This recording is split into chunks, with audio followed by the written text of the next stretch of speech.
Hey everyone, welcome to Talkology, where we dive deep into the world of English. Whether you're here to improve your speaking skills, learn new vocabulary, or just have fun with language.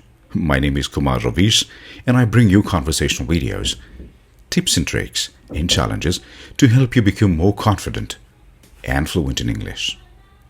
And of course, feel free to leave any questions or topics you'd like to see in the comments below. Alright, as thumbnail suggests, that why we should read newspapers daily and how we can improve our English by reading newspapers. Newspaper reading is one of the most beneficial habits. It helps us to get acquainted with the current affairs of the world, and we get to know about the latest happenings through a reliable source. Similarly, we also get an insight into the different domains including politics, cinema, business, sports, and many more. Furthermore, the newspaper reading also results in opening doors to new opportunities. Reliable companies post their ads in the newspaper for business and employment opportunities. So we see how it is a good place to seek jobs. Most importantly, it also improves the vocabulary and grammar of a person. You can learn new words and rectify your grammar through reading newspapers. In addition, a person who reads a newspaper can speak fluently on various topics.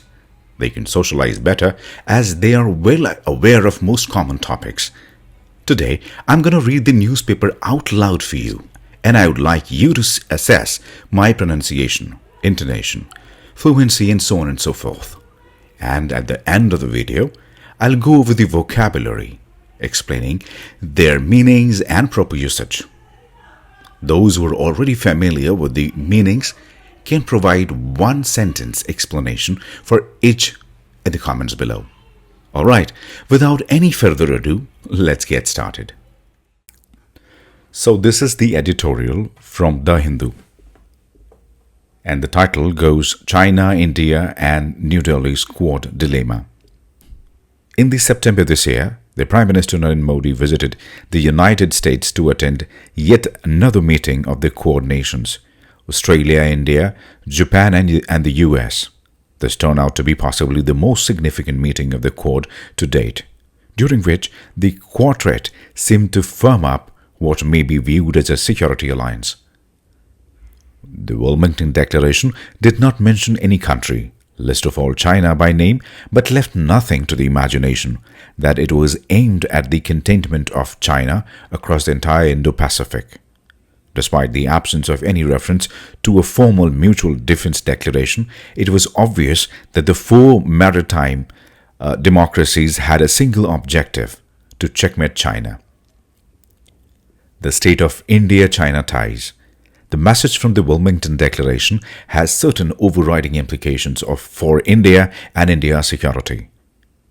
India-China relations today are not merely stalemated, but are also steadily deteriorating.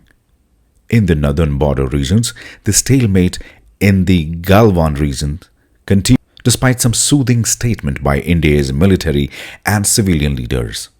Recently, India announced that it will maintain, if not increase, its vigilance in the border areas by inducting more forces despite the onset of winter. In the Depsang plans and Damchok, there has been no breakthrough in negotiations regarding disengagement. In Ladakh alone, number of friction points has increased, with Indian forces unable to access several patrolling points that they were previously accustomed to. The military is currently in the process of further augmenting its fighting capabilities across the entire length of China-India border.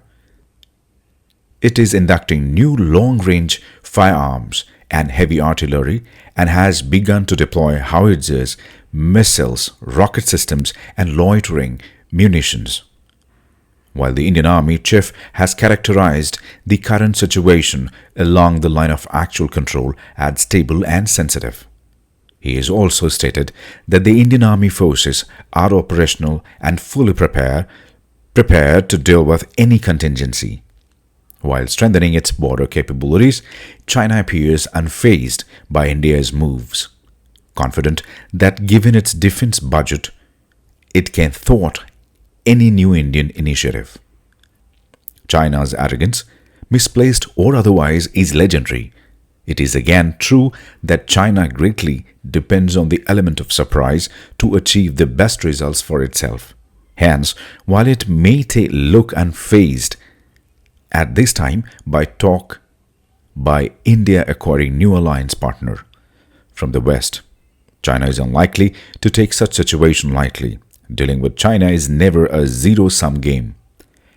And India's leaders need to be wary and watchful of how China reacts to the developing situation. What is again worrying is that China under Xi Jinping seems increasingly willing in most situations to test the waters, its neighbors, including India. Okay, so I came across some important vocabulary in an editorial that I believe everyone should be familiar with.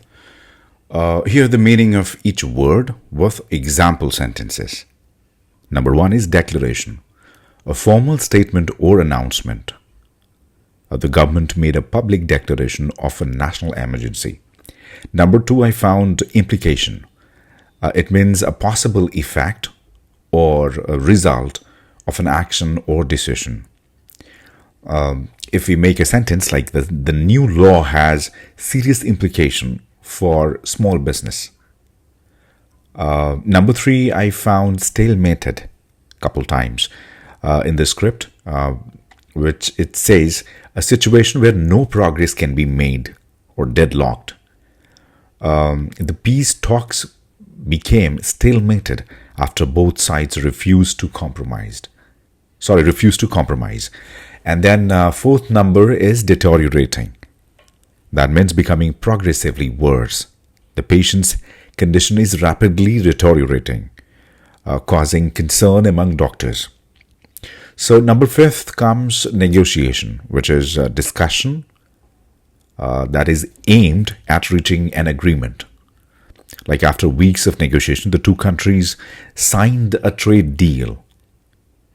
And then we have disengagement, which means withdrawal from an involvement or situation. Like the military announced its disengagement from the conflict zone. And then we have augmenting, which is increasing or enhancing something. If I have to make a sentence like a company is augmenting its workforce to meet growing demand. Now comes deploy. To move troops or resources into position from action.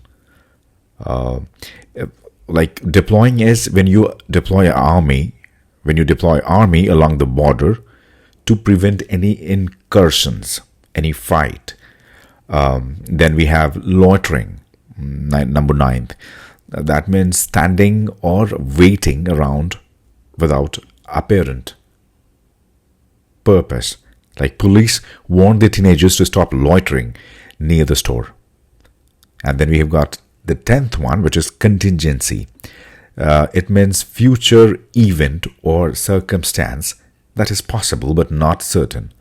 The company has a contingency plan in case of a sudden market downturn. We have got 11th one, which is called arrogance. It means like an attitude of superiority or overbearing pride. His arrogance made it difficult for him to form genuine relationship with his colleagues. There was one time when we used unfazed. That meant not disturbed or affected by something surprising or adverse.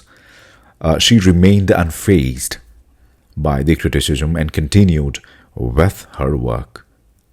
Number 13th is acquire. I think that's the easiest one. To obtain or come into possession of something.